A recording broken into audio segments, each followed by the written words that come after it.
I have been unable to witness all the talks today, and so I wanted to know, is there a reason no one's standing in the red circle? Is there a trap door? Is this some kind of doomsday? I'm good. I'm going to stand in the red circle. Thank you very much. Good night. I'm here to talk about the future, but I cannot avoid reflecting on the recent past. I love this plenary I'm a part of. Let's start with Julie's sex talk. I want to thank you so much for giving me new websites to take a look at. It was great research. You did it all for me. Really, really thorough. Great citations. Bitly, check it out. That link's awesome. David, my favorite slide was the Thomas Friedman slide. And an overindulgent endorsement of Americans-elect, Thomas Friedman managed to use the word flatten, which I thought was great, and endorse drugstore.com for some reason. That was a weird, I don't know how much they paid him for that. We should ask him all about that. Mayor Alex, Mayor, you're so positive on humans. It's nice. I remember that. I remember that day. That one day I felt good about people. I think it was Tuesday. Somebody didn't punch me. It was great. It was a great day. No, I found a little loophole in your talk. You said the people who, don't believe in listening to the other side, they're going to have to go. So you're basically intolerant toward the intolerant. You put yourself in quite a box. Good luck getting out of that one. By the way, I met a mayor recently. I met the mayor of Gaithersburg, Maryland, and wow, he's got groupies. Yo, how's my life? That's just amazing. That's great. I got to tell him, and I can, because I met him at the Gaithersburg Book Festival. Dude, I'm just going to say, I feel like there's a trigger word in this, Gaithersburg. That opens the trap door. Now, the mayor was really excited about the book fair for obvious reasons. It's a cult. And he gave me his card. He gave me his cell phone number. I'm like, why would you ever give me I'm going to drunk dial you all the time. So just a pro tip, don't give out your cell phone number to me. Zephyr T-Shot, I met Zephyr 7 years ago at a Drinking Liberally event in Cambridge, Massachusetts. I have that amendment. Congress shall make no law abridging freedom of speech or freedom of the Baratunde. Just give me all the rights, and I will dole them out as I see fit. Be a benevolent dictator. And Karn. There's something magical about a British man coming to America telling us democracy and capitalism are broken. There's just something really beautiful about that. And here's the thing. He talked about this high-speed cable, and you sort of implied that, it's not worth it. Like $300 million is not worth an extra 5.2 seconds. And just to connect Julie's sex talk with your talk, for some men, 5.2 seconds is all you need to get the job done. So don't judge. Don't judge. Don't judge. Point even stronger. I'm, of course, not speaking about myself. I want to talk about the future. I want to give you a little bit of an update on me by going way back. This is my great-grandfather, Benjamin Lonesome.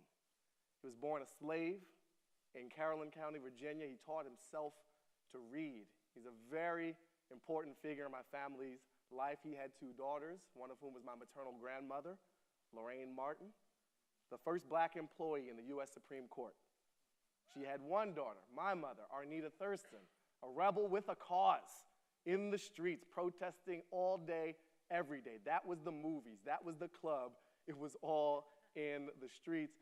And she gave birth to me and my older sister, Belinda. And that's the line of tradition and behavior and thinking that I want to approach you with. Now, part of my background extends to this political blog that I share with one of our other speakers today, Cheryl Conti, Jack and Jill Politics. You notice that our logo, this is a black political blog, our logo is a watermelon. The reason the logo is a watermelon should be obvious. Watermelon has long stood as a symbol of intelligent political discourse. Everybody knows that. I was the director of digital at America's Finest News Source for almost 5 years and had a great time and learned a lot there. And I've been to the future. My talk is how to think about the future. I hosted a TV show about the future called Popular Science's Future Of. I learned that in the future, black people are required to wear wetsuits. And so I got one, so I'm ready. You heard about the 400 parts per million. It's coming. Get your wetsuit, people. Get your wetsuit. I also was a PowerPoint specialist. The other name for this job is strategy consultant.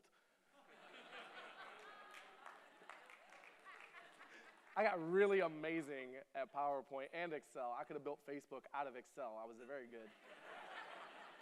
Very futuristic. But I worked in telecommunications and the media and the future of everything. Like, I know a lot of weird acronyms I shouldn't know, like PSTN, TDMA, and weird stuff like that. And so that's where we're coming from. I wrote this book, How to Be Black. Very simple marketing message. Let's just get that out of the way. And I'm doing this now. You want to see that one again? You want to see that one again? I like that. Was my favorite. Because it works, because guilt sells. You should do that. You should do that. So here's the world as I see it, in part. We have an increase in the speed, the volume, and the sources of information. We are overwhelmed. We are drowning, and this creates a challenge of trust. Who do you turn to? Where do you go? The beauty of the internet, everybody has a voice. The horrific annoyance of the internet. Everybody has a voice. Maybe some people shouldn't be heard. Not you. You should be heard, sir. Thanks for pandering. Thank you so much.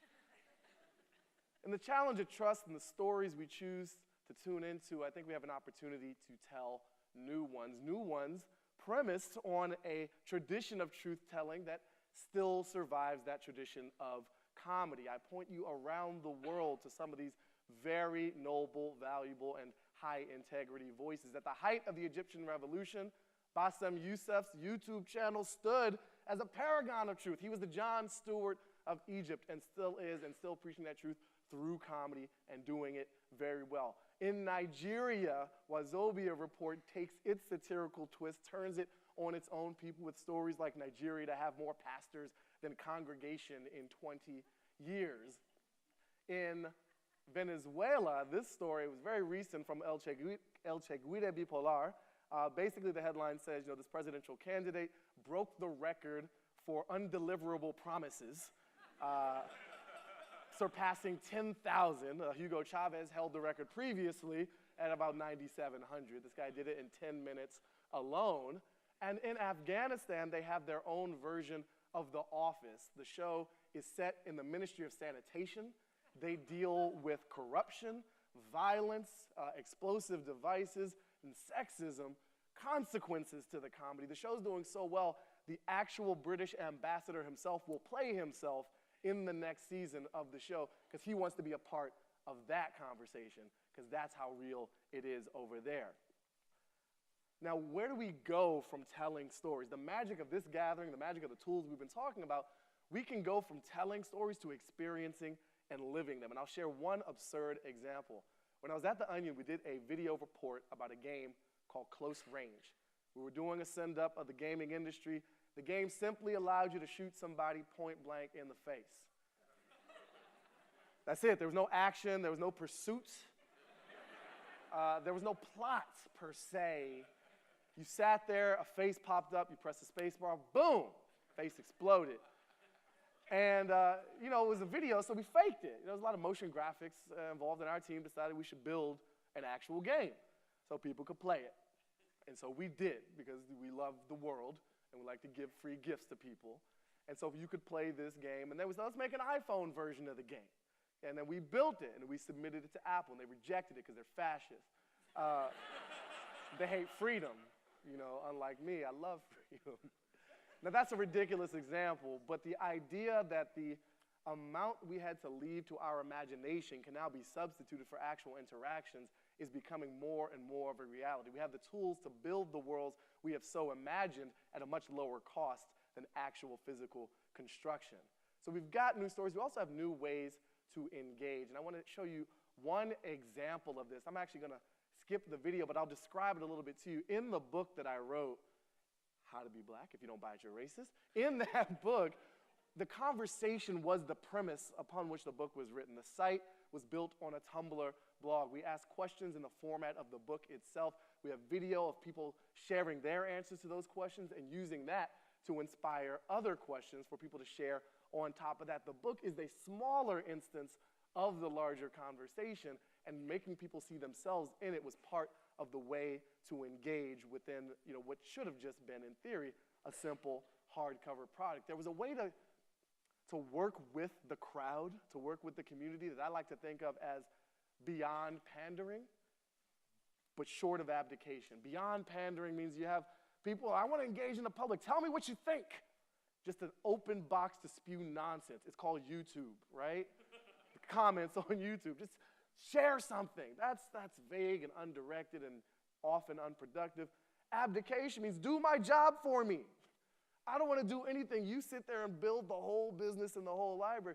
In that in-between space is where the magic and the fun of it really happens. There's one just adorable engagement example that I love to show. This is a woman with my book in Washington, D.C. at a Starbucks. It looks like she fell asleep reading the book. That's not the case. She's actually using the osmosis method of content consumption. We patented that. It's going to be really great. The other fun bit of engagement that we got out, and this was my favorite example of what others were saying around the book, and I will read it aloud for those who can't see or tuning in later. My girlfriend is Chinese, and I'm half Jamaican, half regular black. I think our kids might end up Dominican or something. I like to deconstruct that a little bit on the notion of regular black. For me, that evokes the concepts of diet black or black zero, a failed 90s experiment in black clear. Obviously, the Dominican reference is to skin tone and racial mixing, but I like to think that kids will actually be Dominican, like they'll love mofongo and baseball. Or something. You won't even have a kid. You'll give birth to a banana. Anything's possible. Anything's possible in this crazy post-racial future.